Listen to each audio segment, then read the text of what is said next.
Welcome, everyone, to the Nerd Journey Podcast, episode number 93. We're joining you every week to talk IT career progression and bring you the advice we wish we'd been given earlier in our careers. I'm your host, John White, at BJourneyman on Twitter, joined by my co-host, Nick Cordy, at NetworkNerd_. Hey, Nick, how's it going? John, I am fantastic. We are both pre-sales technical engineers with backgrounds in IT operations. We hope our career discussions will be vendor neutral, relevant across disciplines, and remain timeless. If you're enjoying our content, please drop us a positive review on Apple Podcasts or wherever you subscribe. And if you want to get in touch with us, tweet or DM at Nerd Journey. Ultimately, we're just two nerds on a journey. A journey to virtual enlightenment. So let's take a trip. Great, Nick. Hey, so this week is the first of a two-parter. Shocking. When we interview somebody, it's at least a two-parter. I think this one is really interesting. It is Paul Green, and he's the Chief Development Officer and also started with the company as CIO, Chief Information Officer, at Angel Medflight. And we had a wide-ranging conversation. I'm really excited for people to hear about this. Yeah, for sure. I would say that his background is super interesting, and I really liked a lot of the things he had to say about attention to detail. But I'm not going to give too much away, John. Absolutely, yeah. So the first part of this conversation, we talk a lot about his general thoughts on leadership and team building. It's great stuff. So let's dive right into it. Part one with Paul Green, Chief Development Officer of Angel Medflight.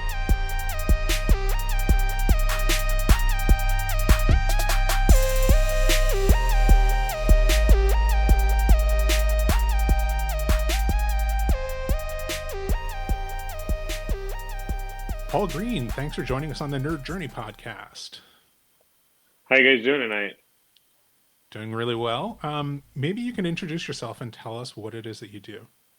I am Paul Green. I'm the Chief Development Officer at Angel Medflight Worldwide Air Ambulance. I was previously the CIO, Chief Information Officer, when I started. And I was the Chief Information Officer of my previous company as well prior to that. And I was there for a public company for 17 years. I can tell that you were in IT because part of the job there is always describing what the acronyms mean. Yes, absolutely. It's pretty funny. Like, I didn't even know what CIO was when I started in IT in 1998, so super early. And it was just this really weird situation where I'm a kid and I was thrust into this job. Hey, you understand computers, come and work for us. And I was immediately made network administrator of a public company. And nobody else there knew anything about computers. And it's like, you're going to do all this, and this. And I was talking to the CFO and I'm like, you're aware that I'm a kid, right? He goes, yeah, but you know more than all these guys. And I was like, okay. And it all kind of snowballed from like an incident where they were installing a new property management system. And I happened to work there as a night auditor while I was in college, and the guy couldn't figure it out. And so during that night, I was bored. So I just went in the room and I was like, I'll just set it all up for this guy. And when he comes in the morning, it'll be done. And so I did. I just set it all up, built the network, had everything all plugged in. We're ready to rock and roll. The next morning, the guy comes in and he's like, how you doing? I was like, oh, I'm good. I was like, hey, all your stuff works now. I know you were having some trouble last night. So I went ahead and made sure it worked. He's like, really? He's like, how did you get the server to work? And I was like, well, you left the passwords right there. So everything is good.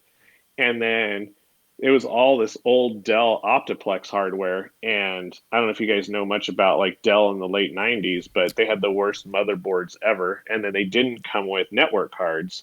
So you had to buy the network card or it was shipped separately. And so I had to install all these things. Then they had Windows 98, which doesn't have networking by default. So you've got to install the networking TCP IP stack.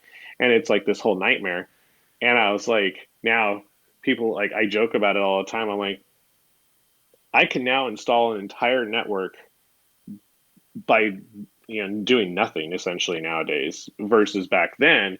In order for me to get a computer up and running, I'm like 8 hours deep. Now I'm like 15 minutes deep And I'm like, all right, what's next? It's just so different. And it's like, I don't, it's terrible for the kids that are coming up these days because you actually had to learn things as you moved up through the ranks, and you had to learn better ways to do your own job and save time and just to figure it out better, and the learning steps and things that took place to actually install an OS on a system, get networking working correct, all these little things that had to happen. Nobody nowadays knows what that is because it No. doesn't exist. No, it And definitely does not. And the pain doesn't exist anymore, oh right? yeah, there's no pain. IT now is more about software than hardware, and it was more about hardware than software when I was coming up, and it was just a totally different experience, and you had to really put a lot of thought process into what you did. There was not a lot of best practices out there.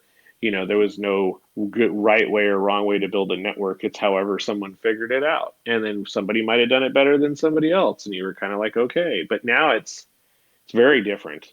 There's consultants, there's this person, there's that person, and there's somebody you could pay to do it for you. Versus back then, there was nobody you could pay to do it for you, and so it's just a very different environment than it was. And I love the fact that I came up through that environment because I think about things so totally differently than anybody else. Like, I was told one day, "Oh, you think outside the box," and I'm like, I didn't even know there was a box. Like, I just do what I want, and you know, it, my one CFO says, "Well, don't ever tell that to anybody." I'm like, I don't care. Like, I didn't come into this job or I didn't start IT because I was going to do it a certain way or I felt there was I was following somebody or whatever it was. I was doing my own thing and I was just following my dad and my grandpa's lead. You do it right and you do it the first time right. And you everything counts. And that's what I would do. Like, I didn't care what it was. If it was as simple as zip tying the wires correctly inside of the server case so that it all looked really nice and pretty, I was going to do that because everything mattered to me, whether it was inside the box or outside the box. And you don't see a lot of that anymore. Like, I go into a lot of server rooms and a lot of colos, and I always laugh because there's wires everywhere. And I'm like, God, I'd fire this person. Whoever did this, I'd fire him. And they're probably a good person, but I'm like, everything matters, and I want everything to be so perfect because it just shows how much you care for your job, and it shows how much you're willing to go through to make sure that what you did in your work product is perfect. And it's just a very different, thing. I probably wouldn't fire them, but like I would, coach them to make it better. But it's all those little things, and I think little things count. I think the details are what really counts in IT. And the difference between having a nice app and having a really, really good app is the details. And not a lot of people think about that kind of stuff. But Instagram did not get famous because they had this mediocre app. They built an app that was so polished that when it was released, that you couldn't help but want to use it because it was so well done. Versus like other apps that came out on phones, it took a really long time for, like, Facebook, for instance, did really, really well on the computer, but their app took a really long time for people to really adopt it broadly on mobile phones because it just wasn't as polished as, say, Instagram right out of the box. And I think that changes. I think that's the difference between like wanting something polished versus not. Or like what I think Google does now, and I always joke to people, like, "Oh, that Google thing's great." I'm like, "Yeah, but that's beta." Because everything they release is a beta, so they're never in trouble if it doesn't work great because you're using a beta. You signed up for that right off the bat. So like they do a really good job, but I think a lot of it is, based on the conversation we had earlier, what I think a lot of it is just for them to test markets and for them to test usability on certain things and see what bites or push another product forward, not necessarily their own product, because they know that if they get into that business or they start that business, somebody else is going to try to do better than them. And they don't want to, and I think a lot of it is not necessarily so their product could be the one that wins. It's because they want to push somebody else to be better so they don't have to deal with it long term. Well, even before you walk right past it, I really like the idea of polish being paying attention to the accumulation of a bunch of little tiny details, right? And even the idea of thinking outside the box is like, I mean, you have to think inside the box first. I think a lot of IT people don't think about opening up that box. I Oh yeah. remember that the day when I was like, oh, you know what? It's actually too expensive for us as an organization to open up the towers. Like, we really need to pay somebody else to do that because it's too expensive for us to do it. Oh, I actually, absolutely. sorry guys, I actually wanted to ask the question, Paul. Do you feel like that appreciation for somebody paying attention to those deep details and taking pride in what they do, showing off things like beautiful cable management, is that something that managers appreciate nowadays compared to yesteryear, or does it really depend on their experience? I think it depends on the manager's experience because I've seen it both ways. Um, I had an old CFO who could care less, didn't care about the details. He just basically was like, "Oh, you did it," and he's like, "Whatever." Versus I had a recent CFO, amazing gentleman, and he was like, every detail mattered to him. He would come in and he would like look at stuff and he'd be like, "Wow, that's so nice." And I think he appreciated cleanliness. And for him, it was less about the details, because I don't necessarily think he looked at it that way, but he looked at how clean something was done, like how clean was this installed, or whatever we were doing. And he really liked that. Everything for him had to be perfect, and maybe he was a little OCD. I don't know, but like so that I think lends itself really well to paying attention to those details because everything has a place and you put it in its place.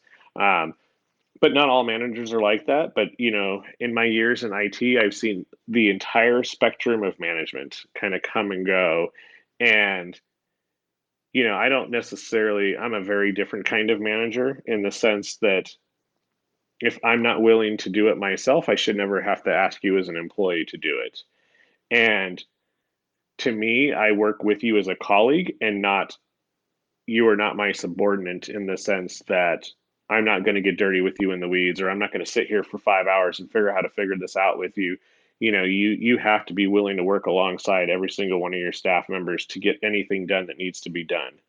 And along that time that you're doing that, you need to help them out and you need to guide them. And I had a conversation a few weeks ago and somebody was like, "Why did you only ask them questions and not tell them what to do?" And I was like, "Because it's not my job to tell you how to do your job. It's my job to help you figure out how to do it on your own."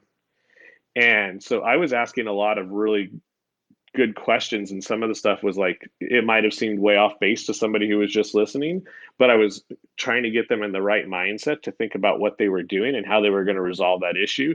And kind of sometimes I'll even do it where it's like an analogy about something completely different, or I'll go off topic so that when I have to come back on topic, they've already got the mindset like, "Oh, okay, I can apply that kind of thinking to this or move forward this way."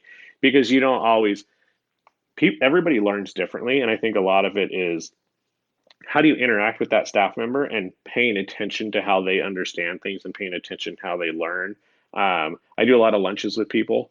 Like we have like team lunches, we go out, we hang out, and things that are non-work related, so I can understand your personality and how you act and how you work, because it really helps you out tremendously moving forward on how you interact with that person as a leader, because you need that person to work a certain way, and everybody needs to be talked to differently. And it's I always hate the term. I hate it when someone says, "Oh, you're their supervisor," or "You're their, you're their manager." And I'm like, I don't have supervisors and I don't have managers. I only have leaders. And every single person, whether it's me or the person below me who has got a staff, they're all leaders. And every single one of those people's job is to make that person below them better. Because at the end of the day, every one of those people who's better makes you as a leader overall better and makes the organization better. And if you can get every single person to buy into leadership, it's going to do really, really well. There's actually a book, I have it here somewhere, Start with Why by Simon Sinek. And it's a great book to put you in the mindset of why do you do something and how do you get people to follow you. And someone was telling me, "Oh, it's bad to follow." It's like, no, it's not. You need somebody to respect you and to be 100% on board with your thought process and why you're doing something. And there's no better way to do that than to have a conversation about a book like, Start with Why. We actually do technically within my organization. I started a book club, and every other Thursday we have cocktails and we talk about 2 chapters of the book. And, after that book, we're going to move into another book called Talking to Strangers, because there's this whole thought process I have where start with why. Why are you doing something? And then we're going to move on to the next piece of it, which is now that you understand what you're doing, now you're going to learn how to talk to those people that you're doing it for and with. And you could do some amazing things if you just help everybody within your organization be better at what they're doing. And I think now, and it's 2020. And if you look at the way that IT has gone, IT prior to 2020 was always thought of as an afterthought, and it shouldn't have been. IT in the last 10 years should have been the forefront of any organization because it makes it better. And you need leaders that help understand operations and help understand what a company is trying to do. And how do you, when you get your goal, and this is what this company is for, like for instance, Angel MedFlight, our goal is to provide the best possible patient care to our patients. And in order to do that, how do you put together the right IT for that mission? And you need to understand operations within your organization just as much as you need to understand the IT so you can associate the proper IT with the organization. And stop thinking about, I just literally had a conversation with one of my employees. And he's like, well, why don't we just get SD-WAN? I'm like, why? Why do you want it so bad? Well, because they say that's what you should get. I'm like, stop worrying about what the product is and find the product that works best for your situation and your goal. It may not be SD-WAN just because it's a really cool tagline. Like everybody wants to talk about cloud computers now, and all I call is other people's computers, and they don't get that. It's kind of funny, but it's like, stop worrying about that tagline or that term or one of those, fancy acronyms that everybody wants to talk about these days, and start trying to figure out what's the proper technology that gives my company's goal the best possible chance to succeed. Yeah, And once you figure that out, you're going to be doing so much better in the long run. absolutely. And while you're talking, all I could think of was Three Signs of a Miserable Job by Patrick Lencioni. I don't know if you ever read that one, but one I of the have not. I've signs, heard of it, but I've been wanting to read it, but I have this whole, yeah. book club thing. Well, maybe you could add it because one of the things was they don't feel like they have a purpose, and it sounds like you're doing a really good job in your leadership role and teaching the leaders under you to help people understand why they need to do things a certain way, how they fit in with the company's mission, and how they help achieve the purpose of the organization. I feel like so many people work somewhere and they do a thing, which is IT. I'm a help desk guy or gal, something like that. But I may not necessarily know how to make the connection between me closing tickets and the purpose of the company, Oh, absolutely. unfortunately. Yeah, absolutely. I think that when you give somebody purpose in their role, they're going to give 110% every day if they agree with the purpose. And I was at the VMware All Hands meeting last year, and one of the things that I talked about was possibilities. And, I was asked just literally prior to that, like a month prior to that, if I thought I was changing the world with what we do. And I was like, no, I was like, we don't change the world. But what we are as an organization is a gateway, and we provide possibilities to our patients. And just maybe one of our patients is going to change the world, or one of their kids is going to change the world because we gave them a second chance at life. There's all these people that might change the world. We're just helping them on that path.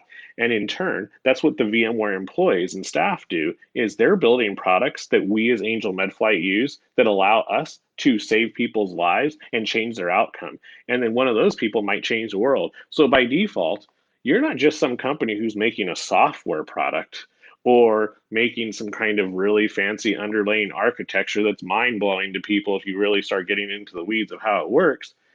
You're actually providing a product that can change people's lives and therefore change the world one person at a time.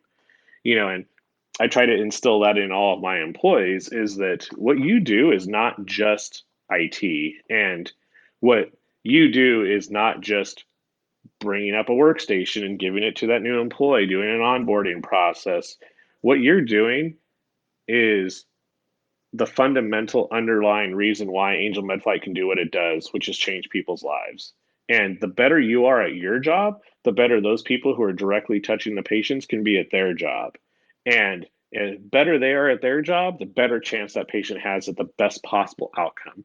And it's a trickle down effect. And every single person plays a role on that. And I think that you just need to help people understand what role they play and how much they mean to what these outcomes are going to be and these goals of these organizations. And it's tough because not all organizations work that way. And then in some organizations, you have tens of thousands of employees. And so how do you figure that out as a group or as an organization? I think some companies have done that really well. Like if you go to a VMware, everybody is very happy working there. You go to like an Apple, fundamentally they feel like they're really happy. Like you go to an Apple store and I don't understand why they're so happy to work at the Apple store, but they all, you go in and like everybody, you feel like they like love this place. And that shows. I think that's why people love buying Apple products, or they love going to an Apple store, is because you walk into one of those stores and you feel like it's infectious. Every single person there is so excited about the product that they're talking to you about. And they're not really trying to sell you anything. They're just telling you how this product is and how cool it is and what it does and blah, blah, blah. And then you are like, I have to buy it. I don't need it, but I'm going to buy it. Why do I It's need a $1,500 cell phone? But you're going to buy it because it's so infectious the way that and I'm sure they have a lot of thought process and how they motivate their employees and how they train them, because it's a very unique buying experience. Yeah, it reminds me of Chick-fil-A. Actually went by through the drive-through today for lunch. So did And I. with the simple words, "Have a blessed day." You just don't hear everybody say that, and it just kind of uplifts you. And maybe it was training, maybe it wasn't, but I don't think I've ever encountered someone that was unhappy at a Chick-fil-A. Neither have I. Yeah, here they don't say have a blessed day. They say something else. And I was joking because I was on the phone at the time and the lady said it and I made a joke back to the person I was on the phone with. But yeah, you don't go to a Chick-fil-A and it's not a great moment. Your whole day is better after you have Chick-fil-A, and they're doing like 40% better during the pandemic. Are you kidding me? Like how much fast food can you sell? But then you go to the same thing, go to an In-N-Out. I've never had bad service at an In-N-Out. I've never felt like the employee did not want to be serving me my hamburger at In-N-Out for $4.10, whatever it is. It's so cheap. And it's like, wow, how did these organizations have all these employees that are so happy to do their jobs? Because you go to a Walmart, you don't get the same experience. It just doesn't exist. And so, how do these organizations have this overwhelming morale within their employee group that is so infectious that you want to be a customer of theirs and you're loyal to that? And it's very interesting. Yeah, because it's not just the words, right? Um, it's the attitude and the culture that they're transmitting through their attitude. There's this like hilarious and at the same time terrible movie called Idiocracy. Um, and there's this scene, like you can probably find it on YouTube, where they're walking into a future Costco and there's this guy and he's just droning on and on as a greeter and he's saying, "Welcome to Costco. I love you. Welcome to Costco. I love you." And but it's just droning, right? He's not transmitting an enthusiastic culture, which is probably not fair to Costco because I think all those people I hear, treated very well and pretty much love Costco, right? But uh, it was probably off the mark, probably more making fun of Walmart. But it's again, what I'm trying to get at is it's not the words, it's the transmission of the enthusiasm for the culture that the employee, as a representative of that culture, is transmitting as they're facing the customer, and that if you pay attention to that, then it comes across, no matter what the words are. Oh, absolutely. Enthusiasm for your organization is infectious and it will come across when you're talking about your organization and you can feel it. You know, I've been in plenty of meetings where like I'm just not impressed with the person who's talking to me. And like if you're trying to get me on board with what you're doing, I need to feel that you're on board with what you're doing. And if I don't feel that way, then why would I want to join what you're trying to tell me to join? And It's interesting. How do you, as a leader, get people on board but in a way that's not just saying the words, right? Because I don't know if you've ever had this experience, but when people start just reciting like internal slogans instead of like, you know, approaching things with a critical eye and saying, yeah, I have a problem with that, but that's amazing and that I'm enthusiastic about. There's this sometimes this like almost like cult like mentality that comes across when people are uncritically reciting slogans to you. And I wonder from your seat, how do you fight that?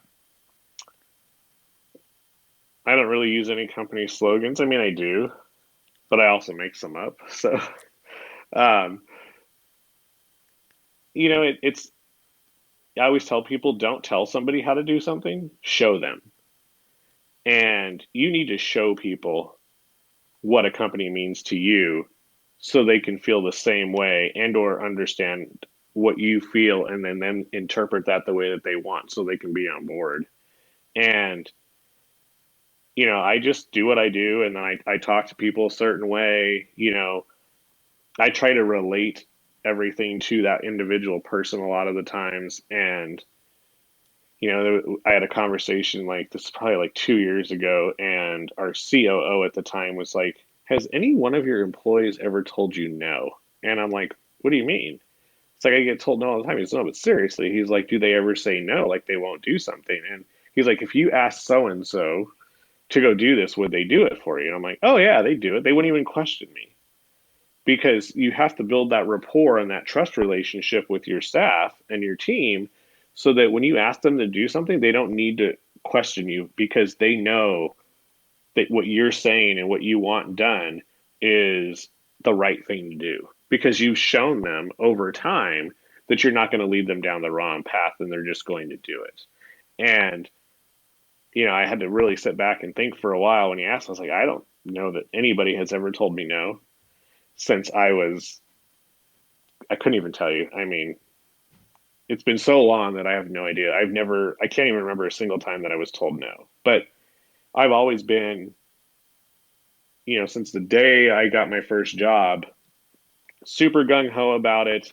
I never say no to doing something. Even if I didn't know how to do it, I would say yes because I was like, I'll figure it out. Like how, you know, I would say no. Like as I got older, I would say no if it's something that I absolutely knew that there's no way that I could do. But like if it's something that was like, questionable, like yeah, I could do that. Let's do, and then I'd figure it out. But maybe it didn't always go perfectly as planned. But like I just wouldn't say no. And so like I think that shows as you move up through the ranks, and if you could show an employee that anything is possible and that they're going to start thinking the same way and they'll start doing that exact same thing. If I was going to give myself some advice or somebody else who's just starting out in IT, it'd be, anything that you're asked to do, just say yes. You know, Rarely should you say no unless you know you absolutely cannot do it. There's plenty of materials out there to learn. You can Google something, you can watch a YouTube video, you can do whatever it is. You always have to be willing to do whatever it takes and then ask for more work. One of the greatest things I like about an employee is when you have spare time, if you go and say, hey, I'm finished for the day. Do you have anything else that I can do? I know that you are willing to work, and I'm going to start putting you in a position to get more work and get harder work and maybe let you branch out a little bit so you'll start learning something that you did not expect to learn, things like that. And I have an employee who is really really good with IT stuff but not great with firewalls at one point, and started shifting things that he was doing to prepare him for the eventual thought that he was going to start working on the firewalls and he was going to start understanding how that worked and he was going to start understanding those interfaces. And now when you speak to him, he's like knows everything about firewalls and understands how they work and can make the changes and can understand how to read the reporting and speak to our SOC that handles the day to day. And it completely changes the way that an employee thinks when you put them in a position where they learn how to do something and then they're super successful with it. And now they've got a much better feeling about themselves, and they know that anything is possible. And, you know, their self-esteem has increased exponentially, and they're going to be doing better at what they do, and their job is going to be better long term because they're now going to be more confident, and I think a lot of people when they're first starting out don't have that confidence level that they need because they might know how to do it, but they don't have the confidence level because nobody has helped show them that they can do these things. It's interesting what you're talking about. It almost sounds like you're talking about people saying yes to or asking for projects that are a stretch, right? They're not 100% in the comfort zone. They're a little bit beyond. Something. Ooh, I'm going to have to stretch to learn how to do that, right?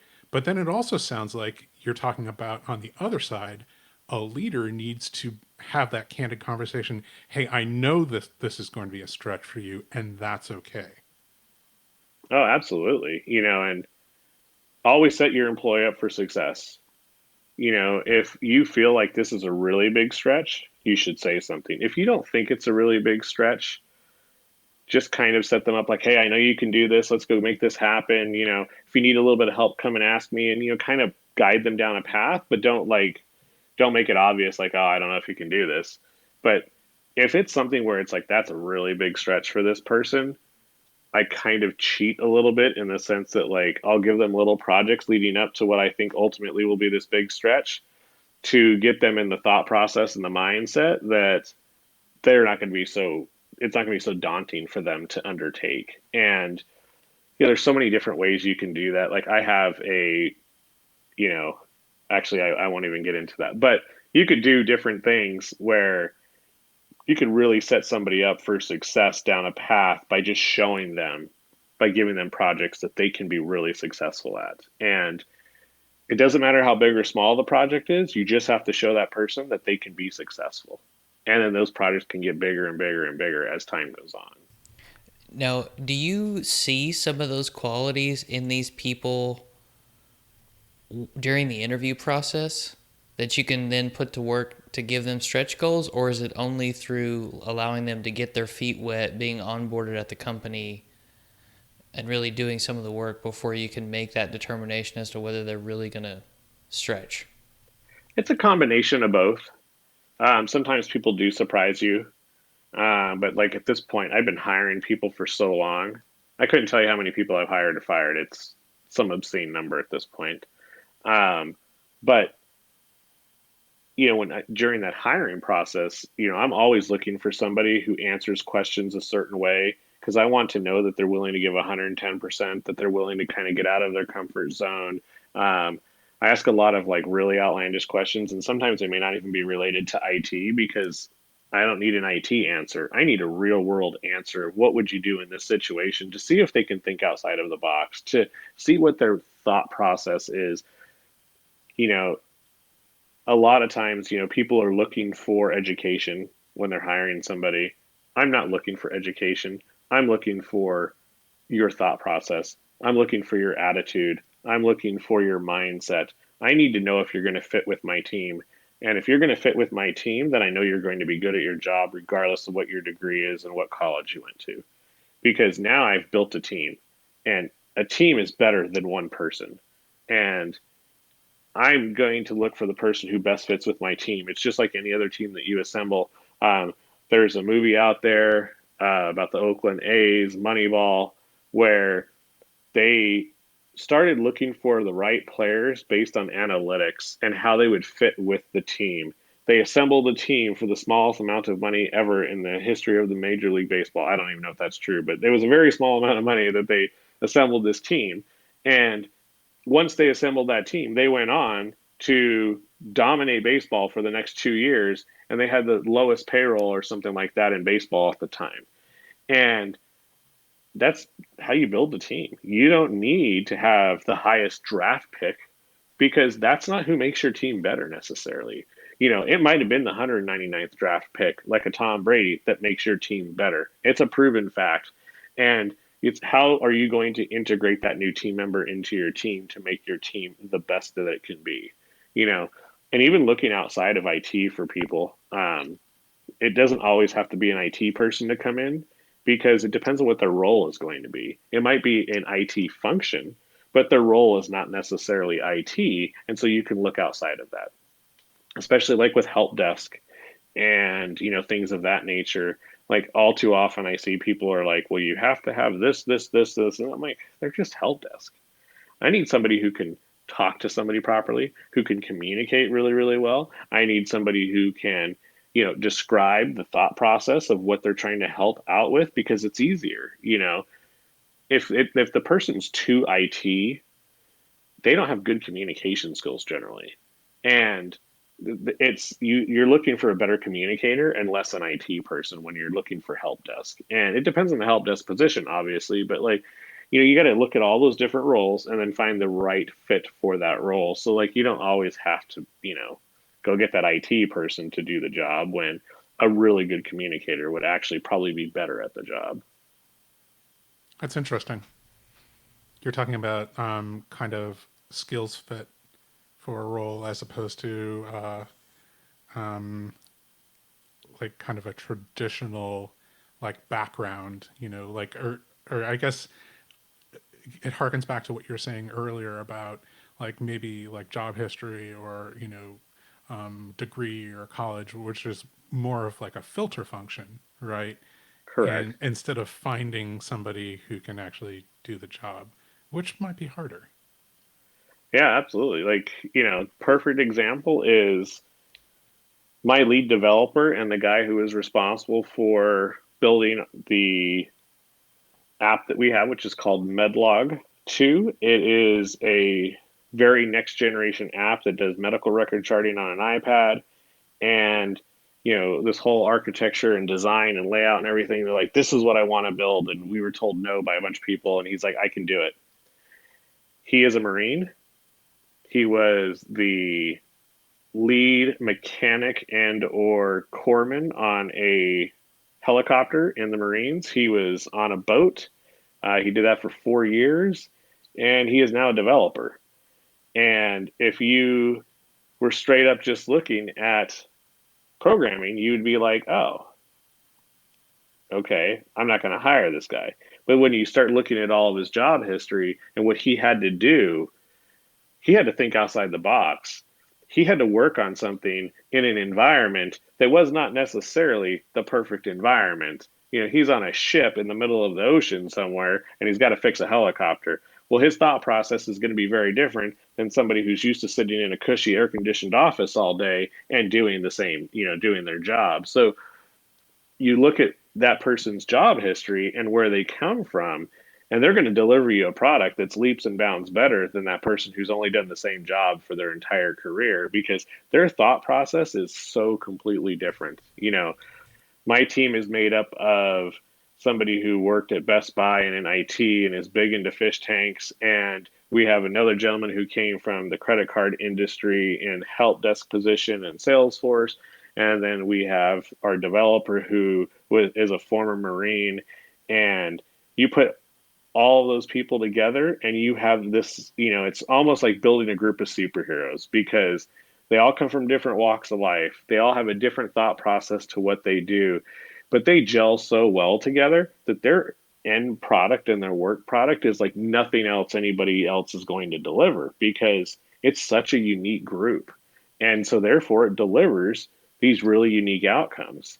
And you're able to put them in positions that you wouldn't put a traditional straight IT team in because they don't have that work experience. So they don't have that thought process. And so that's where we were talking about earlier about a box. The box doesn't exist for my team.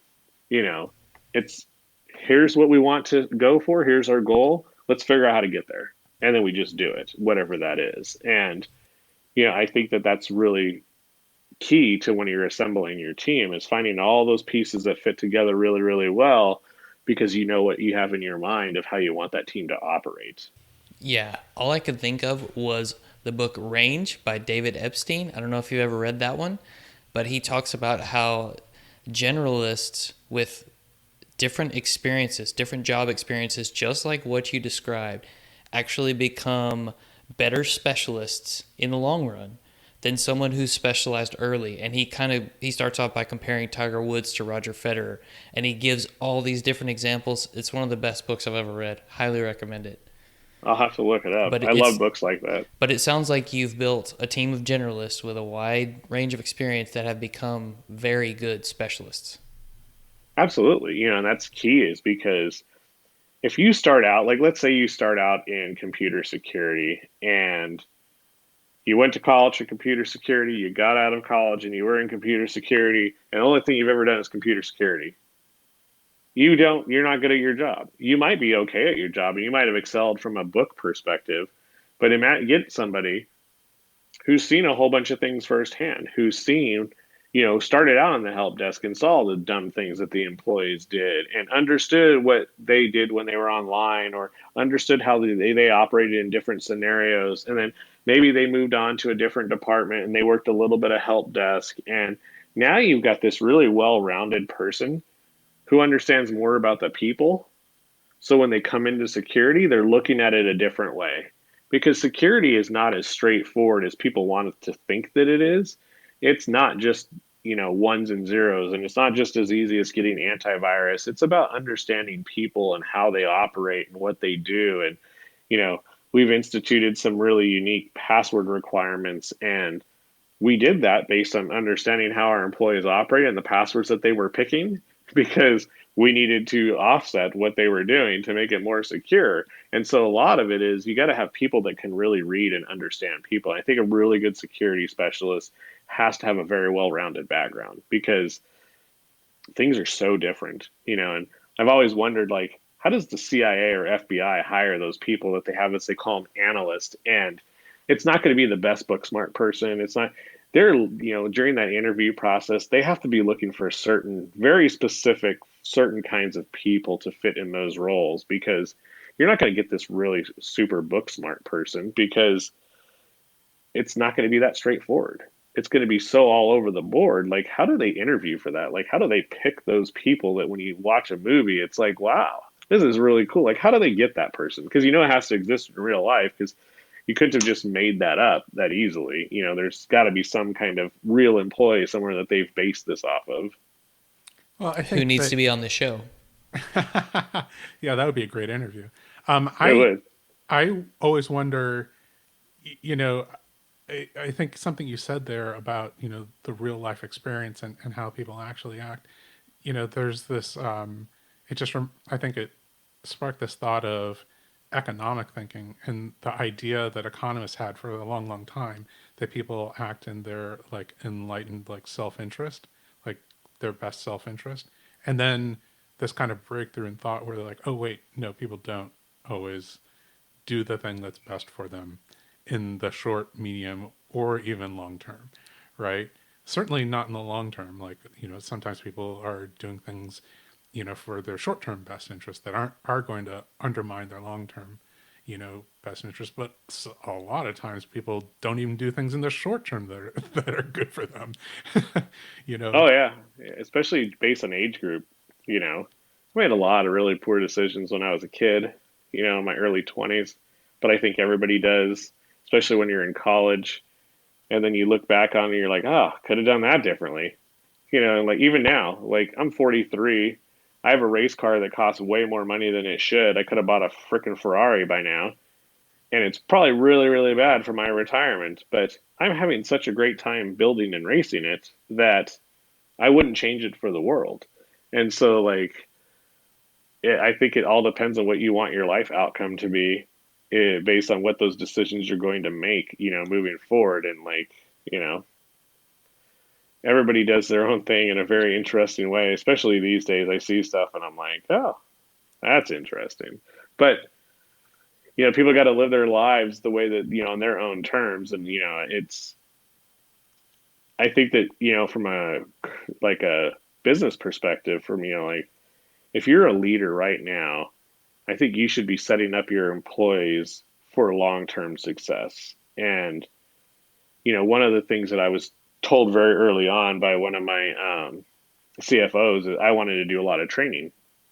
He's like, why do you want to train those people?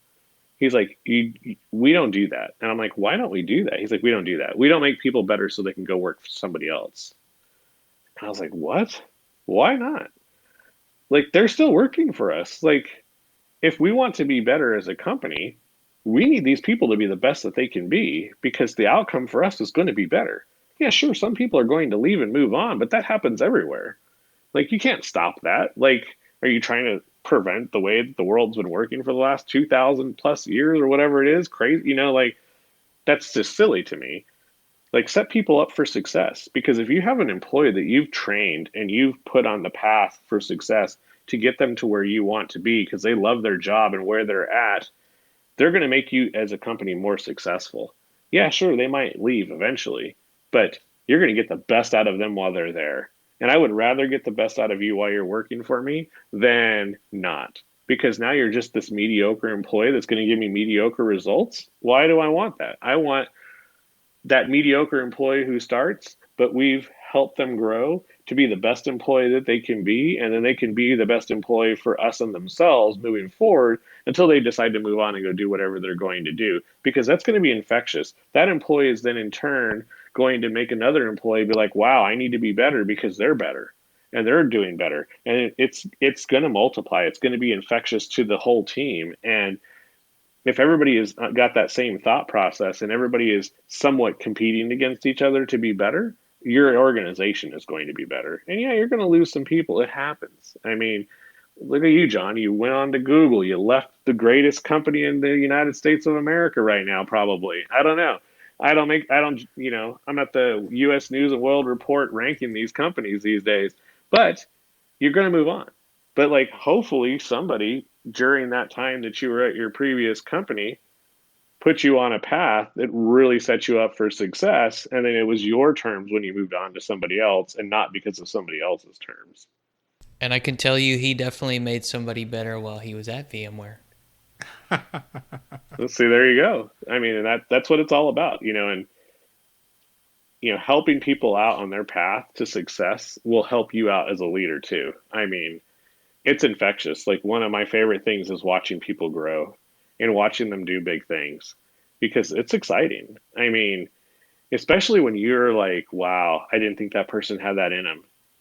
And you're shocked and you're like, wow, this is great. And some people don't always show that right off the bat. Or when you're like that person, that they're just like, oh, I can't do this. I can't do this. And they're so negative about themselves. But then you see how excited they are when they prove to themselves that they're way better than they thought.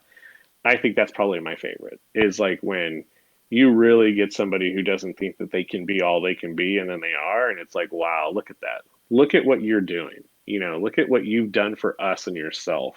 And then from that moment on, they're going to be a tremendously better employee, and you're going to enjoy working with them a lot more, because now they understood and they found their why and they found their purpose. And it's going to be a great ride after that.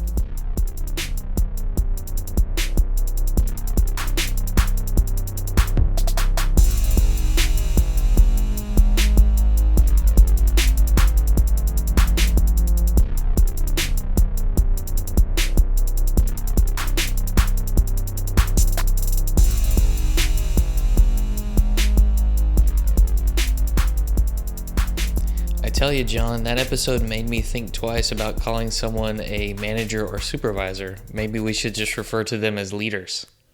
Yeah, definitely. I like that parsing of language. Yeah, it's very PC of us, isn't it? No, but Paul had some fantastic things to say about leadership, and I just love the fact that he has the attitude of being down in the trenches, supporting his employees, and making them better. There was a great quote about him not telling people how to do their job, but it being his job to help them figure out how to do it on their own. Yeah, I really like that. That gets back to that idea of coaching instead of managing, right? Coaching somebody to get to the right conclusion so that they can do it over and over again instead of just telling them what to do, which fosters a environment of you just telling them what to do over and over again, which is, as a leader, means that you have much higher overhead with that person. Really like that as well. I loved the integration of the Moneyball book and movie into his philosophy of building a team. It just reminded me directly of that scene that's in the book. I don't know if people out there have read this book or seen the movie, where the Oakland A's are trying to replace Jason Giambi, who's a superstar who's signed with the New York Yankees as a free agent, and they need to replace him. And they don't do it by trying to find a different superstar. They do it by building up the team to be able to replace, all the parts that he had as a superstar teammate. And I really like that idea of building good teams as opposed to finding superstar people. Yeah. And that's great. I need to watch the movie and or read the book at some point. You sent me the clip, which was actually quite good. Brad Pitt's always good in those kind of movies. But I loved what Paul said about looking outside of just IT is okay too. You don't necessarily have to have someone with a background of pure IT. Yeah. Putting people together who have a variety of different backgrounds, but who gel together as a team, and that variety of experiences that each person has, making them so much better specialists. That's fantastic. Yeah. It really, I think, reverberated with some of the things we've heard before and discussed before. I am still curious about how the CIA interviews. We'll have to look into that. Maybe we can find somebody who's interviewed for a CIA analyst position, or maybe that's open information that we can read about. Yeah. If any of you listeners out there know, point us in the right direction. We'd appreciate it. Absolutely. Love to talk to you. Anything else before we get out of here? No, I think we are good. Just a reminder that we want people to subscribe and give us a positive review on Apple Podcasts or wherever you're listening. We want to know if we're being helpful and are always looking for interesting questions to ponder. We're collectively on Twitter @NerdJourney. All right. Farewell, listeners. Tune in next time as the journey continues. I'm Agent John White @VJourneyman for Agent Nick Cordy @NetworkNerd_, signing off. Adios. Be a leader, not a manager.